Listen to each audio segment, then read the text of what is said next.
Breaking news, I am told that Israel has started their attack against Iran. In response to months of continuous attacks from the regime in Iran against the state of Israel, right now the Israel Defense Forces is conducting precise strikes on military targets. Multiple explosions have been reported around the Iranian capital of Tehran. This is meant to send a message of deterrence to the Iranian regime. The attack is ongoing at this moment, and we do understand, according to sources, that the focus are military targets in and around the Iranian capital of Tehran and also in the northern part of the country. In response to months of continuous attacks from the regime in Iran against the state of Israel, right now, the Israel Defense Forces is conducting precise strikes on military targets in Iran. That attack was last year, but it seems Israel is getting ready for round 2. Israel Channel 14 reports that a large-scale attack on Iran will soon begin, described as the most unprecedented since the war has started. Many people are saying World War II, but in reality, I think they meant to say since this war has started in the Middle East. This comes just a day after Iranian supreme leader called for the destruction of Israel. Here's the details. On Sunday, Iran's supreme leader called for the destruction of Israel. It's a religious, moral, and human duty for everyone to work toward removing this wicked, criminal entity from the region. In Jerusalem, Prime Minister Benjamin Netanyahu sent a message to 3 major terrorist enemies. Regarding Hamas in Gaza, the military pressure works. Regarding Hezbollah in Lebanon, there is very firm enforcement, very firm, without compromise. Regarding the Houthis, I greatly appreciate the action of the United States, our ally. They're handling them very strongly. Chris Mitchell, CBN News, Jerusalem. Pay close attention to what the Iranian leadership is saying. In the face of, we're going to bomb you if you don't give up your nuclear plans, you don't come to a negotiating table and say, we're not trying to acquire nuclear weapons. In the face of that, they double down. And they say Israel has to be eliminated, it has to be wiped off the map. That kind of ideology you just can't dismiss and say, well, let's just talk. It's not just talk.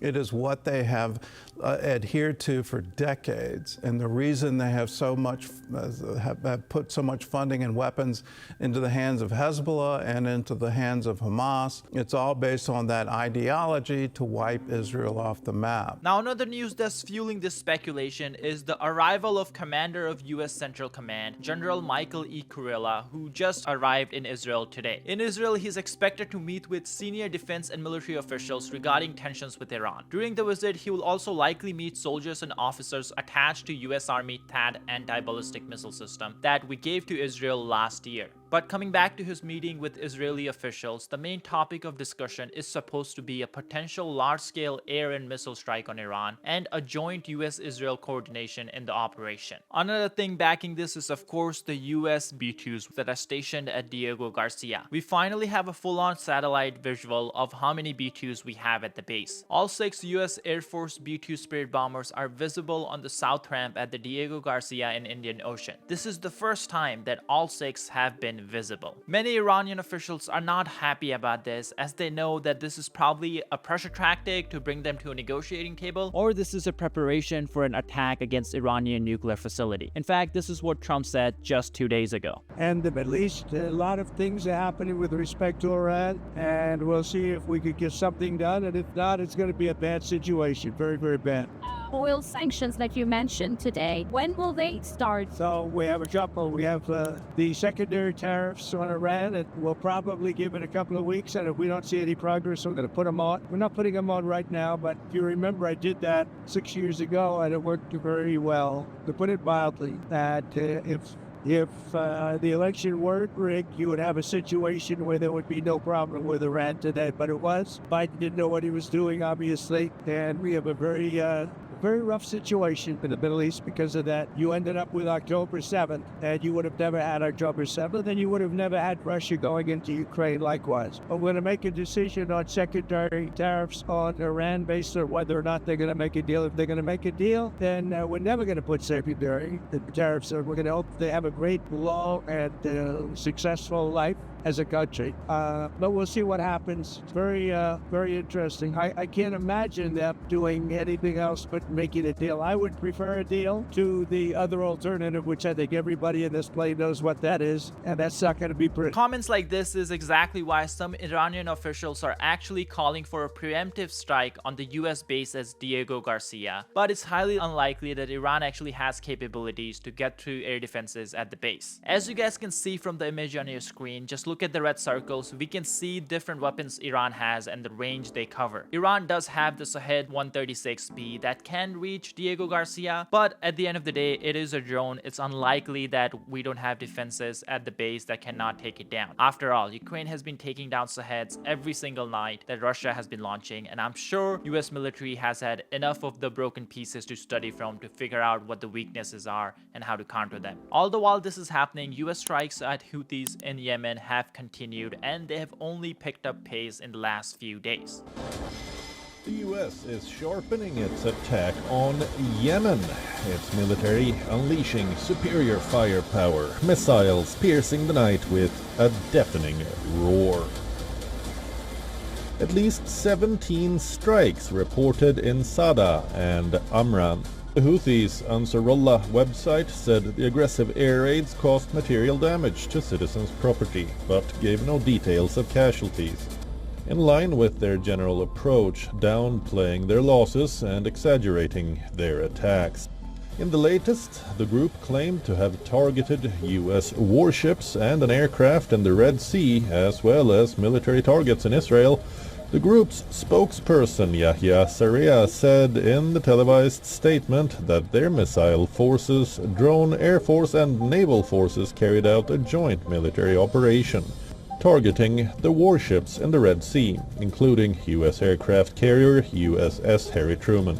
The missile forces, the drone air force and the naval forces carried out a joint military operation targeting hostile warships in the Red Sea, primarily the American aircraft carrier Truman, which serves as a launching base for aggression against our country. The Houthi missiles are also streaking across the skies of Israel. In a separate operation, Syria said that their drone air force targeted Israeli military targets in Tel Aviv.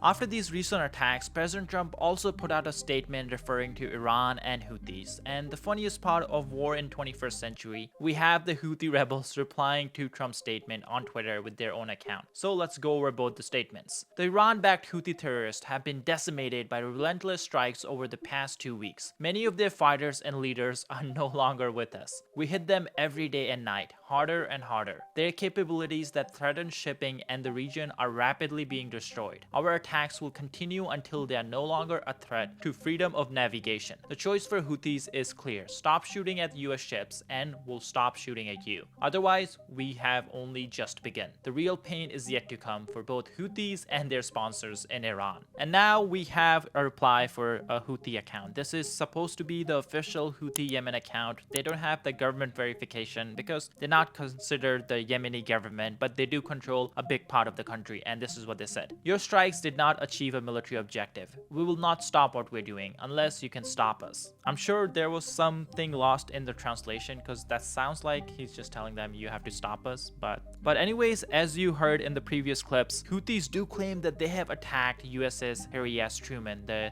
US aircraft carrier that's in the Middle East right now. Now, we do have another aircraft carrier, USS Carl Vinson, coming from the Pacific to the Middle East, and that should arrive to the Red Sea very soon. But while it's getting there, Harry S. Truman is taking care of business. And what I mean by that is, even though Houthis claim they're attacking it, there's really no confirmation from anyone or any evidence. All Houthis say is they have launched the drones and missiles, and they fall way off target, and Houthi claim it's a success.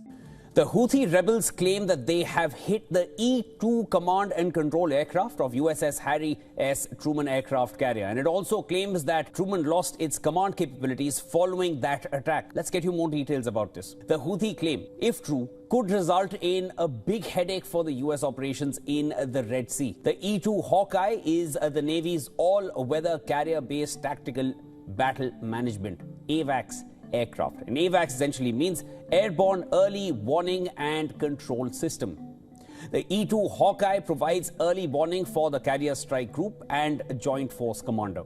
Now, the primary function of the E-2 Hawkeye is airborne battle management and command and control functions, as the name suggests, and the E-2 uses computerized radar and electronic surveillance sensors to provide threat analysis against potentially hostile air and surface targets. But unfortunately, even though they haven't been able to touch the aircraft carrier, they were able to successfully take down a US drone MQ-9, and for them that was a huge victory. But it does go to show that Houthis are not some ragtag group as I once believed. They in fact do have capabilities to fight against modern drones and modern shipping, and that's why they've been causing so much havoc in the Red Sea. This is exactly why US started this mission, and here we have National Security Advisor Mike Waltz sharing the goal. We wanna make sure the freedom of navigation is enabled again in the world without the risk of some rebels attacking civilian ships and without the risk of rebels taking control of civilian ships and taking hostages the crew that's on the ship. All options are always on the table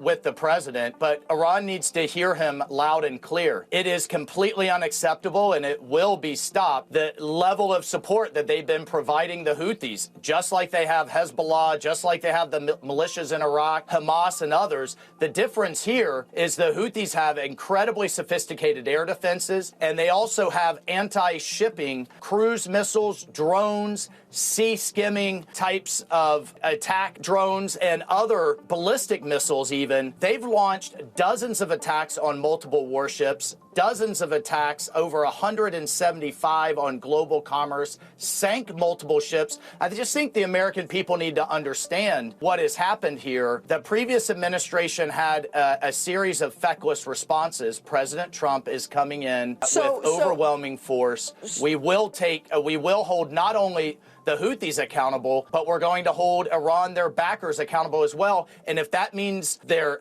targeting ships that they have put in to help their Iranian trainers, IRGC and others, that intelligence, other things that they have put in to help the Houthis attack the global economy, those targets will be on the table too. YouTube just dropped a mind-boggling announcement.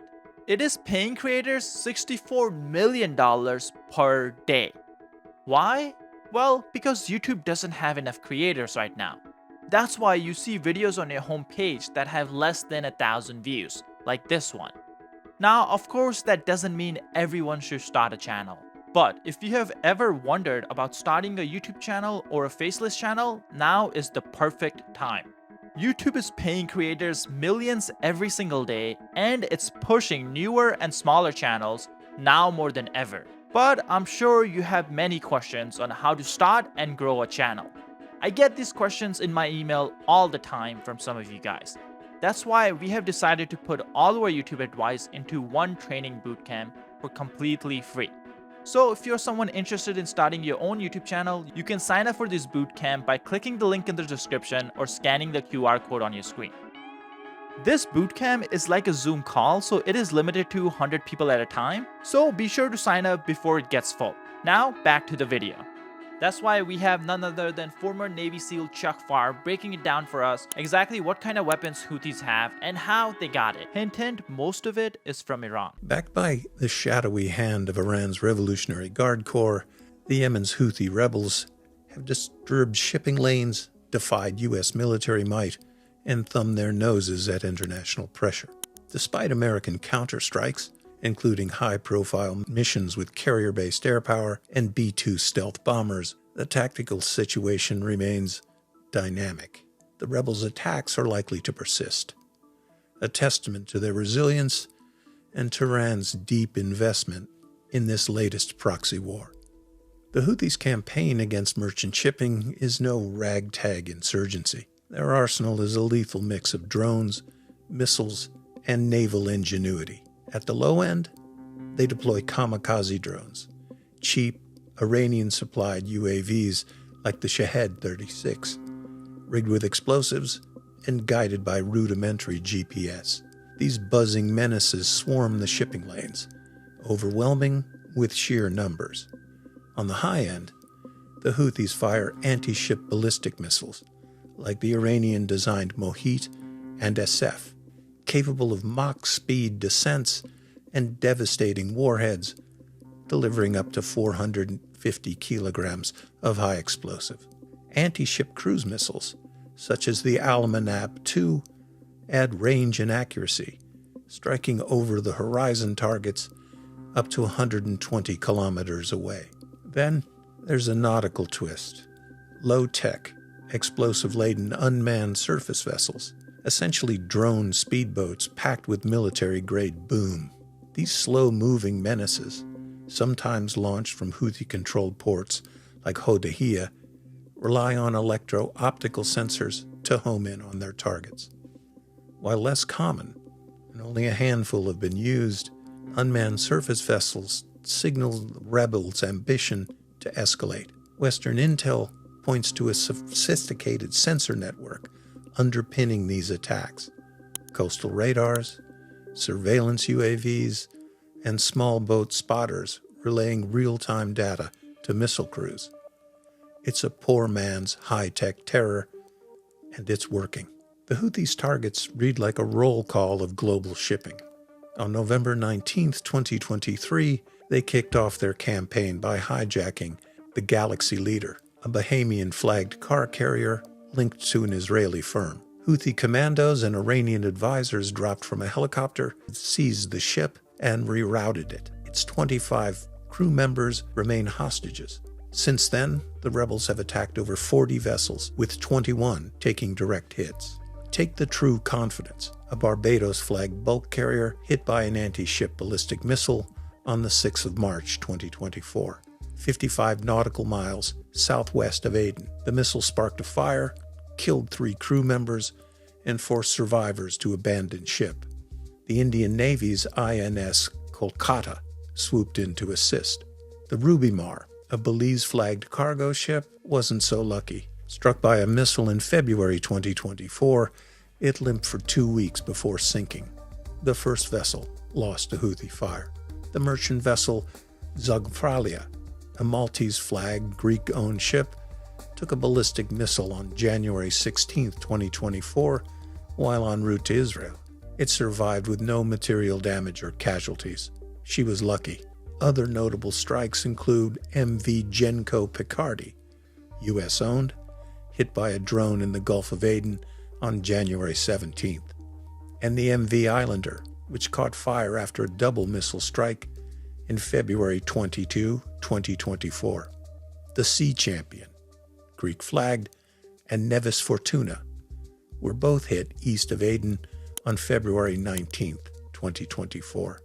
The Morning Tide, Barbados-flagged, British-owned, and Star Nasia both took minor damage on the 6th of February 2024 in what the Houthis called a dual strike on Western imperialism. The pattern? Flags and ownership don't matter, Israel-linked or not, with the noteworthy exception of Russian, Chinese, and a few selected fellow travelers. If a merchant ship sails in the Red Sea, it's fair game. Western intelligence isn't guessing about the Houthi weapons pipeline, it's fact. The Iranian Revolutionary Guard Corps, Iran's elite paramilitary force, is the puppet master here, supplying hardware, training, and targeting data. The Shahed drones, straight from Tehran's playbook, smuggled by small trader vessels across the Gulf of Aden. And the anti-ship ballistic missiles and anti-ship cruise missiles, they were reverse-engineered from Iranian designs, assembled in Yemen with Iranian oversight, and U.S. and Saudi officials have tracked this flow for years, using Navy SEAL teams to bust shipments of missile components and UAV parts trafficked in violation of a strict U.S. arms embargo. I'm Navy SEAL Team 6 Squadron Leader Chuck Farr, and I'm about to take you downrange. The Revolutionary Guard Corps doesn't just ship weapons, it runs the show. Analysts point to Iranian surveillance vessels like the frigate Al-Braz or the spy ship Bishad, both loitering in the Red Sea, feeding Houthi commanders real-time intelligence on ship movements. Houthi fighters have trained at Revolutionary Guard bases in Iran, mastering drone ops and missile launches under the Quds Force tutelage.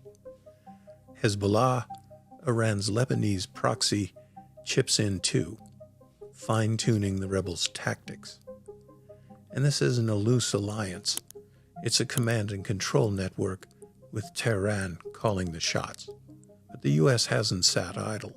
Operation Prosperity Guardian, launched in December 2023, pairs American warships, like the destroyers USS Carney, Stockdale, and Spruance, with allies to protect shipping.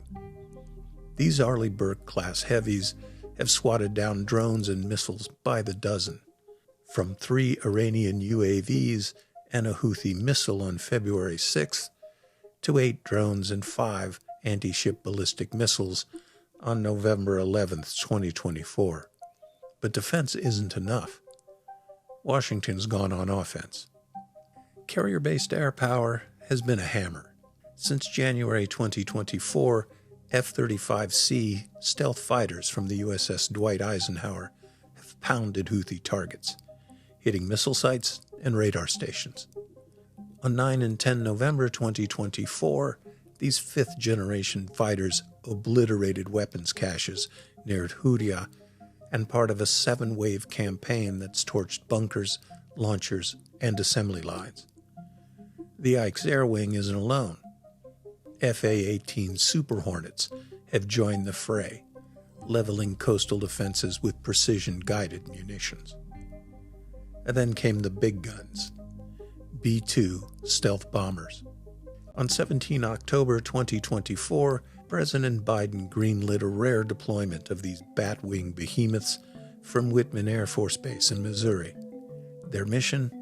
Smash Houthi underground bunkers, hardened weapons depots, and other facilities dug deep into Yemen's mountain terrain. Dropping joint attack munitions, JDAMs, the B-2s cratered 5 sites, aiming to gut the rebels' missile stocks. It was a flex of strategic air power, and a message to Tehran as much as to Yemen. We can reach you anywhere. CENTCOM called it a precision strike to degrade Houthi capabilities, but the rebels barely blinked. The Houthis control Yemen's western coast, from Houthi to Midi, giving them a 200-mile-long firing line on the Red Sea. Their weapons, though degraded by U.S. strikes, remain potent. Missile reloads and drone swarms keep flowing from Iran. And shipping's taken a hit. 12% of global trade once sailed the Bab el-Mandeb Strait, but now shipping firms reroute around Africa, and that jacks up costs and delays. Operation Prosperity Guardian has escorted over 1,500 vessels, but the Houthis still score hits, over 30 attacks since November 2023. The good news? Well, modern merchant ships are big, and fewer hits are causing only a limited amount of damage. The US and the UK have pummeled Houthi sites, 60 targets on 11 January 2024 alone, but the rebels adapt.